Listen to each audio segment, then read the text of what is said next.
ಎಲ್ಲರಿಗೂ ನಮಸ್ಕಾರ.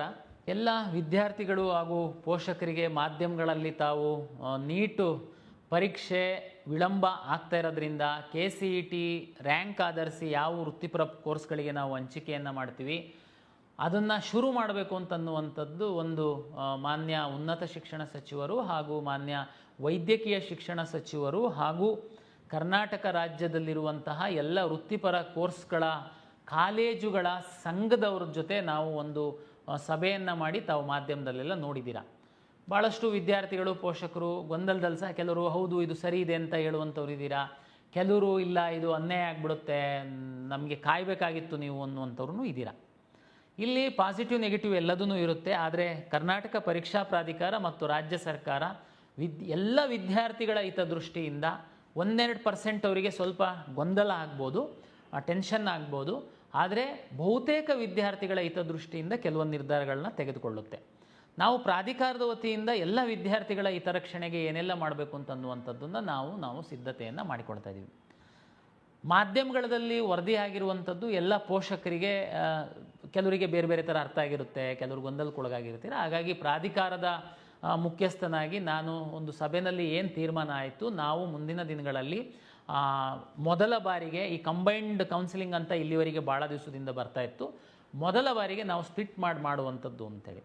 ತಮಗೆಲ್ಲರಿಗೂ ಗೊತ್ತಿತ್ತು ಅಂತಂದರೆ ಲಾಸ್ಟ್ ಇಯರ್ ಸಹ ನಾವು ಫಸ್ಟ್ ರೌಂಡು ಮೆಡಿಕಲ್ಲು ಡೆಂಟಲ್ಲು ಆಯುಷಿಂದು ಮೊದಲೇ ನಾವು ಮಾರ್ಕ್ ರಿಸಲ್ಟ್ ಎಲ್ಲ ಅನೌನ್ಸ್ ಮಾಡಿದ್ವಿ. ಅಂದರೆ ತಾವೆಲ್ಲ ಆಪ್ಷನ್ ಎಂಟ್ರಿ ಮಾಡಿದ್ರಿ. ಹಾಗಾಗಿ ನಿಮಗೆ ಇದು ಪ್ರೊಸೀಜರ್ ಗೊತ್ತಿರುವಂಥವರಿಗೆ ಇದು ಏನು ಕಷ್ಟ ಅಲ್ಲ. ಬಟ್ ಆದರೆ ವಿಶೇಷವಾಗಿ ನಮಗೆ ಪ್ರತಿ ವರ್ಷ ಹೊಸ ವಿದ್ಯಾರ್ಥಿಗಳು ಬರೋದ್ರಿಂದ ಅವರಿಗೆ ಇದು ಹೊಸದಿರುತ್ತೆ. ಏನಪ್ಪ ಆಗುತ್ತೆ ನೋಡಿ, ನೀಟ್ ರ್ಯಾಂಕ್ ಆಧರಿಸಿ ನಾವು ಮೆಡಿಕಲ್ಲು ಡೆಂಟಲ್ಲು ಆಯುಷ್ ಸೀಟ್ಗಳನ್ನ ಅಲಾಟ್ ಮಾಡ್ತೀವಿ. ಉಳಿದಂತಹ ಎಲ್ಲ ಕೋರ್ಸ್ಗಳಿಗೆ CET ರ್ಯಾಂಕನ್ನು ಆಧರಿಸಿ ನಾವು ಅಲಾಟ್ ಮಾಡ್ತೀವಿ. ಜೂನ್ 21ನೇ ತಾರೀಕು ನೀಟ್ ಪರೀಕ್ಷೆ ಇದೆ ಅಂತಂದರೆ ಕಳೆದ ವರ್ಷದ್ದನ್ನು ಲೆಕ್ಕ ಹಾಕ್ತು ಅಂತಂದರೆ ಜುಲೈ 21 ನಂತರ ನಮಗೆ ನೀಟ್ ಫಲಿತಾಂಶ ಬರ್ಬೋದು. ಅಲ್ಲಿವರೆಗೆ ಈ ಕೆಲವೊಂದು ಏನು ನಮ್ಮ ಇಂಜಿನಿಯರಿಂಗನ್ನೇ ಮಾಡಬೇಕು ಅಂತಿರುವಂಥವ್ರು, ವೆಟರ್ನರಿ ಫಾರ್ಮ್ ಸೈನ್ಸೇ ಮಾಡಬೇಕು ಅಂತಿರುವಂಥವ್ರು ಎಲ್ಲರನ್ನೂ ನಾವು ಕಾಯಿಸುವಂಥದ್ರಲ್ಲಿ ಯಾವುದೂ ಅರ್ಥ ಇಲ್ಲ. ಸರ್ ಇಲ್ಲ ಸರ್ ನಾವು ಮೆಡಿಕಲ್ಲೂ ಮಾಡಬೇಕು, ನೀಟ್ ಬರಿತಾ ಇದ್ದೀವಿ, ಒಂದು ವೇಳೆ ಸಿಕ್ಕಿಲ್ಲ ಅಂದರೆ ಪ್ಲಾನ್ ಬಿ ನಾವು ಇಂಜಿನಿಯರಿಂಗ್ ಹೋಗಬೇಕು. ಓಕೆ, ನೀವು ಏನು ಚಿಂತೆ ಮಾಡೋದು ಬೇಡ. ನಾವು ಏನು ಮಾಡೋಣ ಅಂತ ತೀರ್ಮಾನ ಮಾಡಿದ್ದೀವಿ.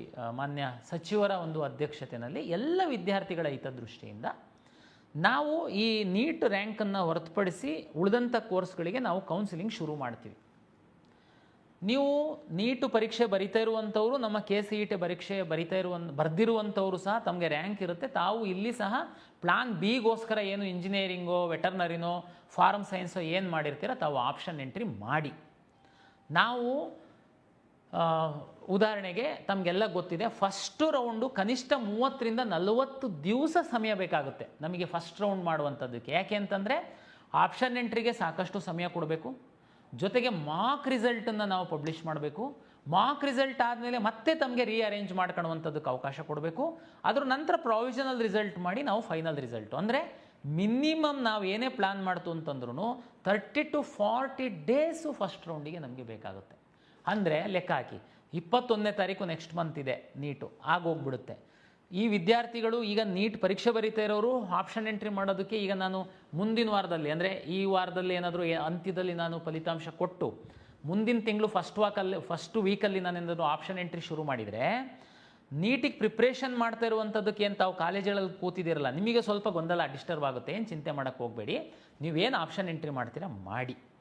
21ನೇ ತಾರೀಕು ಏನಿದೆ ಆ ರೇಂಜಲ್ಲೇ ನಮ್ಮದು ಮಾರ್ಕ್ ರಿಸಲ್ಟ್ ಏನಾದ್ರೂ ಬರ್ಬೋದು.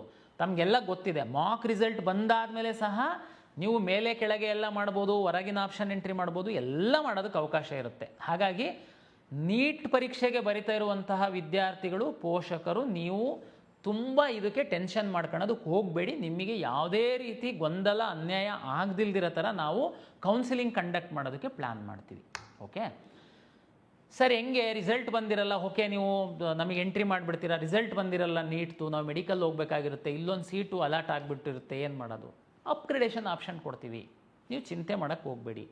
ಉದಾಹರಣೆಗೆ ನಾವು ಪ್ರೀ ರೌಂಡ್ ಅಂತ ಒಂದು ಮಾಡಬೇಕು ಅಂತೇಳಿ ನಾವು ಈ ಸರಿ ಪ್ಲ್ಯಾನ್ ಮಾಡ್ತಾಯಿದ್ದೀವಿ.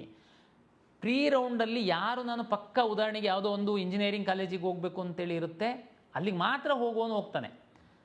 ನಾನು ಇದನ್ನು ನಿಮಗೆ pre round, first round, second round, ಏನು ಆಪ್ಷನ್ಸ್ ಇರುತ್ತೆ, ಏನು ಚಾಯ್ಸಸ್ ಇರುತ್ತೆ ಎಲ್ಲ ನಾನು ಡಿಟೇಲಾಗಿ ನೆಕ್ಸ್ಟ್ ಮುಂದಿನ ಕೌನ್ಸಿಲಿಂಗ್ ಶುರುವಾದಾಗ ಹೇಳ್ತೀನಿ. ಈಗ ನಾನು ಹೇಳುವಂಥದ್ದು ಏನು ಅಂತಂದರೆ, ಕೌನ್ಸಿಲಿಂಗ್ ನೀಟ್ ಫಲಿತಾಂಶ ಬರೋದಕ್ಕಿಂತ ಮೊದಲು, ನೀಟ್ ಪರೀಕ್ಷೆ ಬರೆಯೋದಕ್ಕಿಂತ ಮೊದಲು ನಾವು ನೀಟ್ ಆಧರಿಸಿ ಮಾಡುವಂಥ ಮೆಡಿಕಲ್, ಡೆಂಟಲ್, ಆಯುಷನ್ನು ಹೊರತುಪಡಿಸಿ ನಾವು ಕೌನ್ಸಿಲಿಂಗ್ ಶುರು ಮಾಡೋದಕ್ಕೆ ತೀರ್ಮಾನ ಆಗಿದೆ. ಆದರೆ ನೀಟ್ ಪರೀಕ್ಷೆ ಬರೀತಿರುವಂತಹ ವಿದ್ಯಾರ್ಥಿಗಳು ಸಹ ತಾವು ಯಾವುದೇ ಟೆನ್ಷನ್ ಮಾಡದೆ ಪರೀಕ್ಷೆಗೆ ಸಿದ್ಧತೆ ಮಾಡಿ ನಿಮಗೆ ಏನೆಲ್ಲ ಫೆಸಿಲಿಟೇಟ್ ಮಾಡ್ಬೋದು ನಾವು ಅದನ್ನು ಮಾಡ್ತೀವಿ. ನೀಟ್ ರಿಸಲ್ಟ್ ಬರೋದು ಇನ್ನೂ ಡಿಲೇ ಆಯಿತು, ನೀವೇನು ಚಿಂತೆ ಮಾಡಬೇಡಿ. ತಮಗೆಲ್ಲ ಗೊತ್ತಿದೆ, ನಾವು ಫಸ್ಟ್ ರೌಂಡಲ್ಲಿ ಅಡ್ಮಿಷನ್ ಕಂಪಲ್ಸರಿನೇ ಇಲ್ಲ. ಫಸ್ಟ್ ರೌಂಡಲ್ಲಿ ಸಿಂಪ್ಲಿ ನೀವು ಚಾಯ್ಸ್ 2 ಹಾಕಿ, ಚಾಯ್ಸ್ 3 ಹಾಕಿ ಸೆಕೆಂಡ್ ರೌಂಡಿಗೆ ಬರ್ತಿದ್ರಿ. ನಾನು ಅವಾಗಲೇ ಹೇಳ್ದಂಗೆ ಒಂದು ರೌಂಡಿಗೆ ಕನಿಷ್ಠ 30 ರಿಂದ 40 ದಿವಸ ಬೇಕಾಗುತ್ತೆ. ಸೆಕೆಂಡ್ ರೌಂಡಿಗೆ ಅಪ್ಗ್ರೇಡೇಷನಿಗೆ ಕೊಡ್ತೀವಿ, ನಿಮಗೆ ಸಿಕ್ಕಿರೋ ಸೀಟ್ ಎಲ್ಲೂ ಹೋಗಿರಲ್ಲ.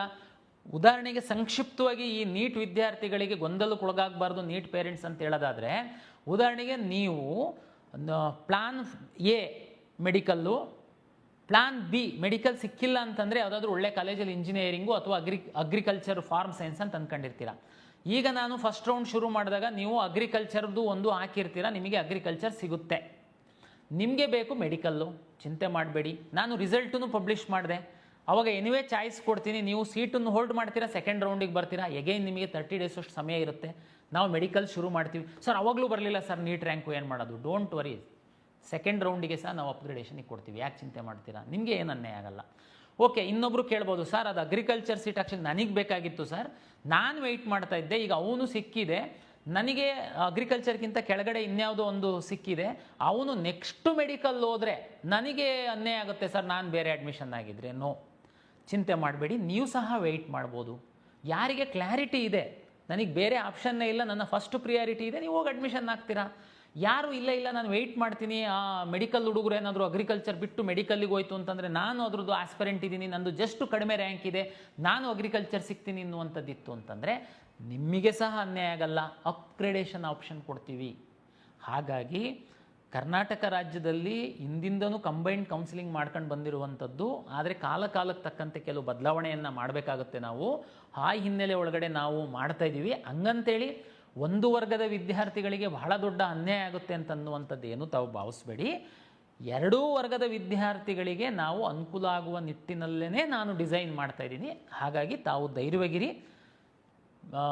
ನೀಟು ಹೊರತುಪಡಿಸಿ ಇಂಜಿನಿಯರಿಂಗ್, ಬೇರೆ ಬೇರೆ ಅಲೈಡ್ ಹೆಲ್ತ್ ಸೈನ್ಸ್, ಅಲೈಡ್ ಕೋರ್ಸಸ್ಸಿಗೆ ಹೋಗುವಂಥವ್ರು ಏನಿದ್ದೀರಾ, ದಯಮಾಡಿ ತಾವು ಕಾಲೇಜ್ಗಳು ಹೇಗಿದೆ, ಲಾಸ್ಟ್ ಇಯರ್ ಕಟ್ ಆಫ್ ಏನಿತ್ತು, ಯಾವ ಕೋರ್ಸಿಗೆ ಉದ್ಯೋಗ ಅವಕಾಶಗಳಿದ್ದಾವೆ, ಇದನ್ನೆಲ್ಲ ಸ್ಟಡಿ ಮಾಡಿ. ನೀಟ್ ವಿದ್ಯಾರ್ಥಿಗಳು ನೀವು ಕೌನ್ಸಿಲಿಂಗ್ ಬಗ್ಗೆ ಏನು ಚಿಂತೆ ಮಾಡಬೇಡಿ, ನಾವಿದ್ದೀವಿ ಅದನ್ನು ನೋಡ್ಕೊಳ್ಳಿಕ್ಕೆ. ತಾವು ನೀಟು ಪರೀಕ್ಷೆಗೆ ಸರಿಯಾಗಿ ಅಧ್ಯಯನ ಮಾಡಿ, ಬೇರೆ ನೀವೇನು ತಲೆಬಿಸಿ ಮಾಡಬೇಡಿ. ನಿಮಗೇನೆಲ್ಲ ಫೆಸಿಲಿಟಿ ಮಾಡಬೇಕು, ಒಳ್ಳೆ ರೀತಿಯಲ್ಲಿ ನಿಮಗೆ ಸಿಗಬೇಕು, ಅದನ್ನು KA ಜವಾಬ್ದಾರಿಯನ್ನು ತಗೊಳುತ್ತೆ, ನಿಮಗೆ ಮಾಡಿಕೊಡುತ್ತೆ. ಎಲ್ಲ ವಿದ್ಯಾರ್ಥಿಗಳಿಗೆ ಮತ್ತೊಮ್ಮೆ ನಮಸ್ಕಾರ.